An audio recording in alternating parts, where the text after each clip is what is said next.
ओम ब्रह्म सत्यम सर्वधार। आज कबीर बाणी कलयुग में काल नित हर समय काल का भय बना रहता है और काल के सामने कोई गरीब कोई अमीर नहीं होता। कब किसके ऊपर काल आ जाए, इसीलिए कि हर दरवाजे पर काल है, हर सवारी पर काल है। कब किसको वो चपेट में ले ले, ये कुछ नहीं कहा जा सकता। तो इससे बचत कैसे हो सकती है, क्या ऐसा करें जो हम काल बाजी समय आप देखिए कि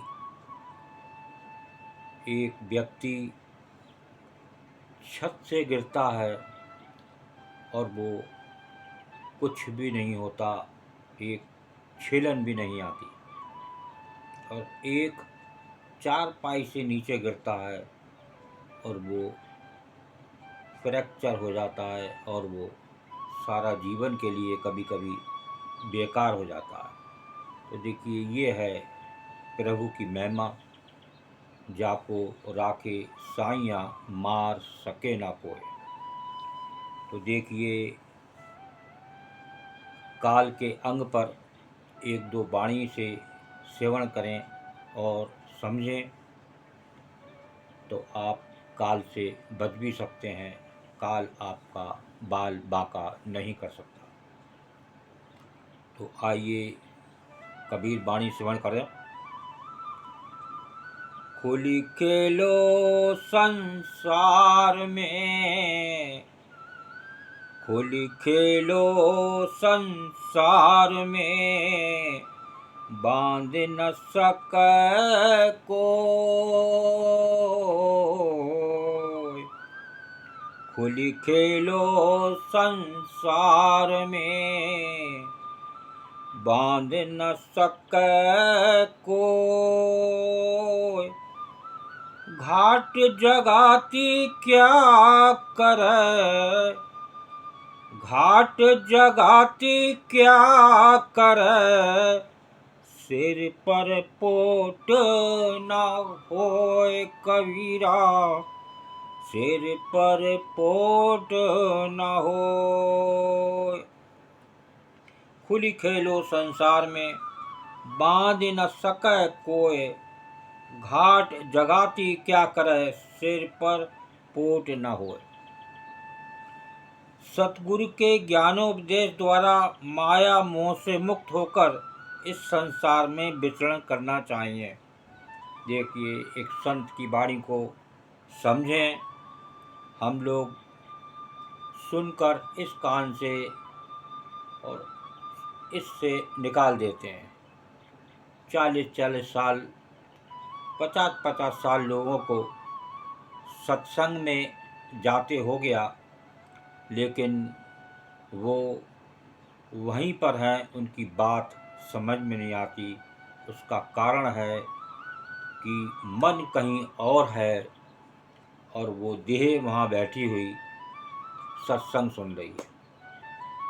तो मज़े की बात देखें, एक मोबाइल ही काफ़ी है मन को रोकने के लिए। वो मोबाइल, वो फ़ोन उस सत्संग से ज़्यादा ज़रूरी है जो लेके एकदम बाहर को भागता है या वहीं पर कोशिश करता है सुनने की। तो वो कीमत उसकी, उस बात की कीमत उस सत्संग से ज़्यादा है। जबकि शास्त्रों में लिखा है, 2 घड़ी का सत्संग सालों की तपस्या से ज़्यादा बढ़िया है।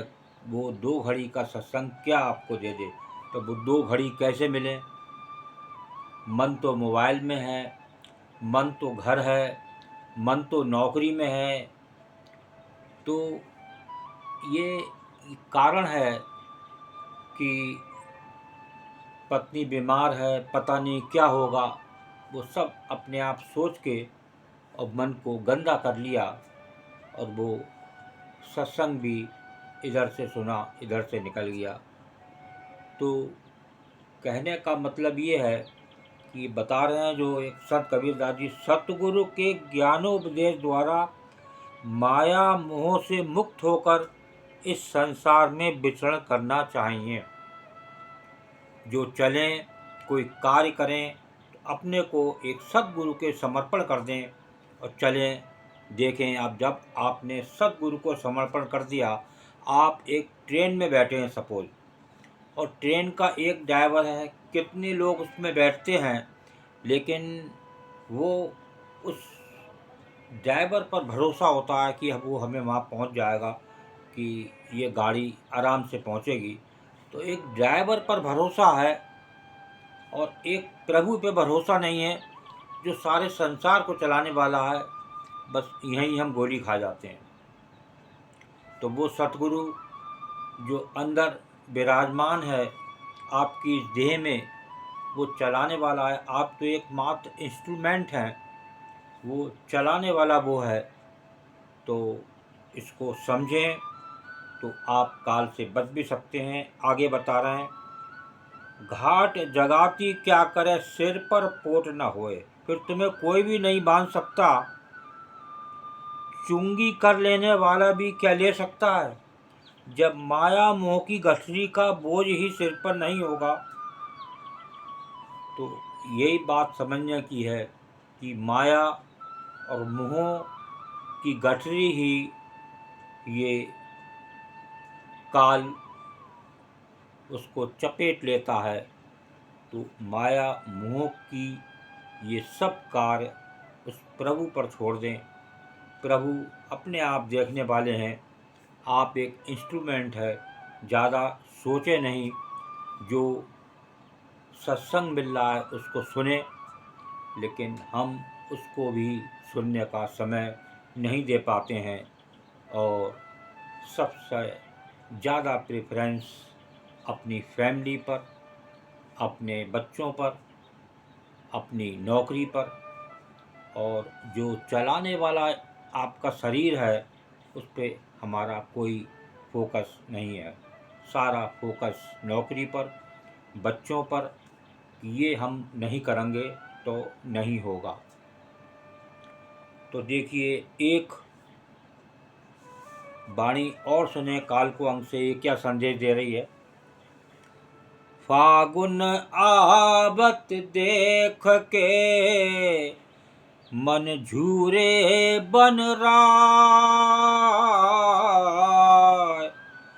फागुन आवत देख के मन झूरे बन राय।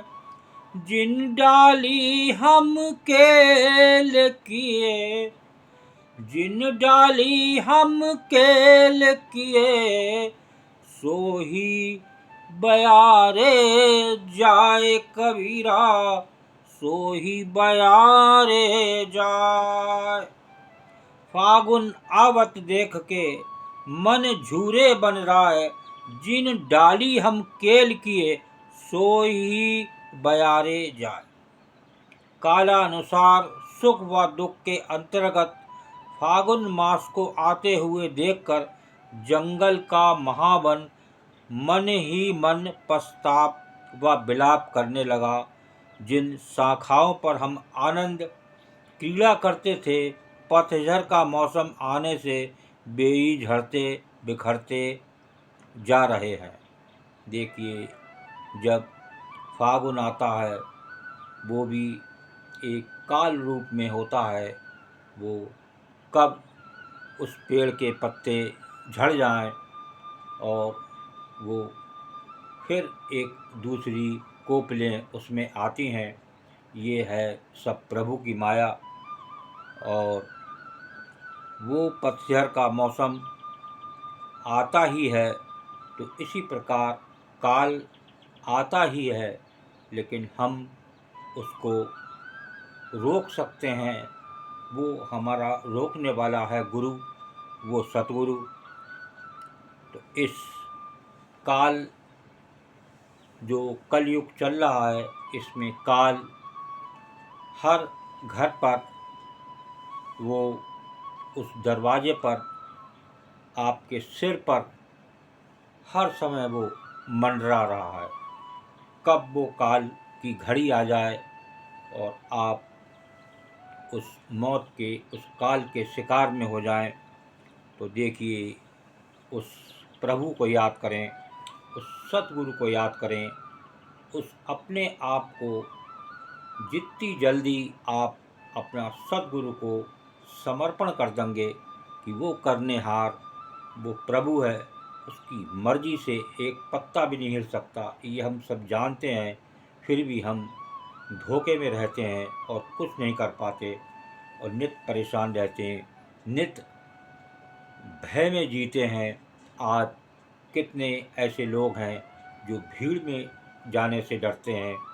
तो क्या वो सब एक मौत ना हो जाए, मेरी दिल की धड़कन ना बढ़ जाए, मुझे कुछ कोई पकड़ ना ले, ये ऐसा कुछ भय से होता है जो एक गुरु के समर्पण नहीं होते हैं, जो अपनी मर्जी से चलते हैं, वही परेशान रहते हैं और वो किसी ना किसी समय वो काल उनको घेर लेता है और वो उस दुनिया से विदा हो जाते हैं। ओम ब्रह्म सत्यम सर्वदा। दास की कबीर वाणी अच्छी लगी हो तो ज़रूर शेयर करें और ज़्यादा से ज़्यादा लोगों को शेयर करें ताकि और भी लोग इसका आनंद ले सकें। ओम ब्रह्म सत्यम सर्वदा।